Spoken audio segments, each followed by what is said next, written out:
हम अपनी सांसें कितनी देर थाम सकते हैं, ज़रा सोचिए। और अब ये भी सोचिए कि धरती की सांसें तो हमने कब से थाम रखी हैं, उसके जंगलों को तबाह करके। आज इसी पर करेंगे बात। नमस्कार, आपके साथ मैं हूं ओंकार।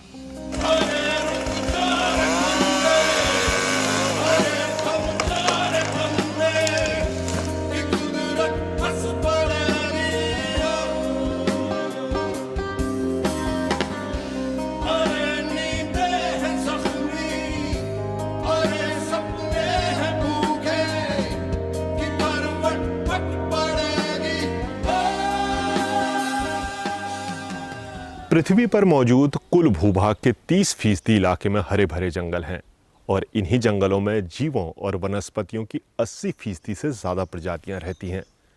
वहाँ उन्हें भोजन भी मिलता है और सुरक्षा भी। अब आप पूछेंगे कि सुरक्षा कैसे? जंगलों में भी तो जीव एक दूसरे को खाते हैं। हाँ, ये बिल्कुल सही बात है कि जंगलों में भी जीव एक दूसरे को खाते हैं, लेकिन वहाँ ये सब एक आहार चक्र के नियम के तहत होता है। कोई किसी को मनोरंजन के लिए, खाल के लिए, दवाएं बनाने के लिए या फिर अपनी ज़बान का जायका बदलने के लिए नहीं खाता या फिर यूं ही शिकार नहीं कर देता। ये सब एक आहार चक्र के नियमों के तहत होता है। यही वजह है कि कई बार वन्य जीव जब भूले भटके शहरों तक भी आ जाते हैं या खाने की तलाश में अगर वो शहरों तक भी आते हैं तो वापस वो जंगलों में ही लौटते हैं। क्योंकि वहाँ उन्हें सुरक्षा मिलती है।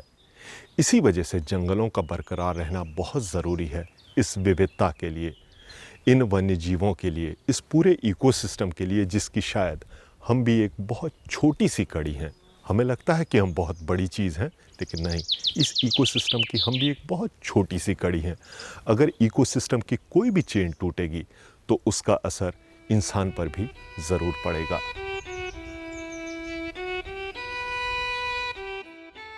जंगलों में रहने वाले तमाम जीवों के शरीर में कई तरह के वायरस होते हैं, लेकिन वक्त के साथ प्रोटीनों का एक गुच्छा यानी वायरस, वन्य जीव इनके खिलाफ एंटीबॉडी विकसित कर लेते हैं। उन्हें आदत हो जाती है उनके साथ जीने की।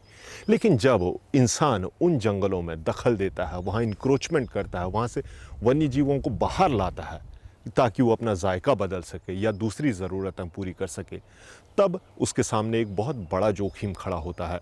और वो जोखिम इस बार हम लोगों के सामने कोरोना वायरस की शक्ल में है। और ये सब कुछ मालूम होने के बाद भी हम जंगलों का क्या हाल कर रहे हैं। आपको याद होगा कि पिछले साल ब्राज़ील में वर्षावनों में आग लगी। 9000 वर्ग किलोमीटर का रेन फॉरेस्ट खाक हो गया। ब्राज़ील के वर्षावनों को धरती के सबसे पुराने जंगलों में गिना जाता है, जो करीब 5.5 करोड़ साल पुराने जंगल हैं। ब्राज़ील ही नहीं, बीच बीच में कैलिफोर्निया के जंगल भी लगातार धधकते रहे। ऑस्ट्रेलिया में तो करीब 2 लाख वर्ग किलोमीटर का जंगल खाक हो गया। इतना बड़ा इलाका कि अगर आप इसकी तुलना करें तो भारत के गुजरात राज्य के बराबर। उत्तराखंड में भी हर साल गर्मियों में जंगलों का एक बड़ा हिस्सा आग की भेंट चढ़ जाता है और बहुत ही संवेदनशील इकोसिस्टम वहाँ तबाह हो जाता है। लेकिन जंगलों की आग यहीं तक सीमित नहीं है। आगे भी हम आपको बताएंगे कि कहाँ कहाँ क्या क्या हो रहा है और ये आग कैसे फैलती जा रही है।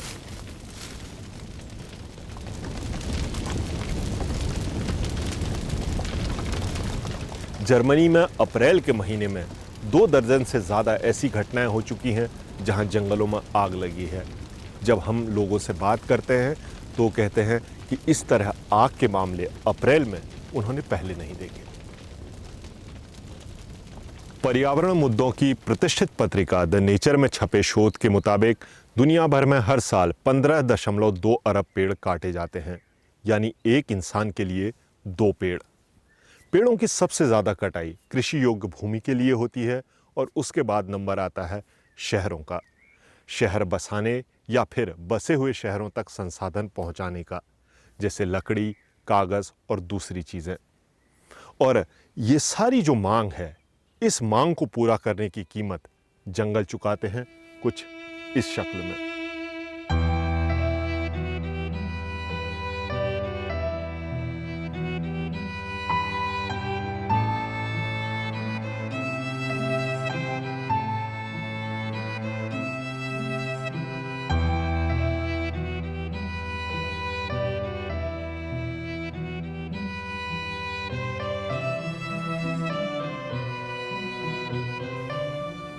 कभी नमी से लबालब रहने वाले जर्मनी और यूरोप के जंगल आज कुछ इस तरह दिखाई पड़ते हैं। हर तरफ सूखे की स्थिति है, पेड़ बड़ी संख्या में दम तोड़ रहे हैं और उनके साथ चुपचाप जंगल एक बड़ी धीमी और खामोश मौत मरता जा रहा है। जैसे जैसे जंगल कम होंगे वैसे वैसे वायुमंडल में ग्रीन हाउस गैसों की मात्रा बढ़ती जाएगी। ये ग्रीन हाउस गैसें जलवायु परिवर्तन को तेज करेंगी और पूरा मौसमी चक्र जो अभी से अस्त व्यस्त होने लगा है वो और ज़्यादा बदतर होता चला जाएगा। यानी हम एक ऐसे दुष्चक्र में फंस रहे हैं जहां पर जंगलों के साफ होने से जलवायु परिवर्तन तेज़ हुआ है और जलवायु परिवर्तन तेज़ होने से मौसम बदला है और उसका असर जंगलों समेत धरती पर हर तरह के पर्यावरण पर पड़ रहा है। अरे रुक जा रे बंदे, अरे थम जा रे बंदे, कि कुदरत हंस पड़ेगी। अरे नींद। दोस्तों, आपको ये वीडियो कैसा लगा कमेंट के ज़रिए साझा कीजिए अपनी राय। अगर आपको वीडियो पसंद आया तो इसे और लोगों के साथ भी शेयर कीजिए। अगले हफ्ते एक नए वीडियो के साथ फिर होगी मुलाकात। नमस्कार।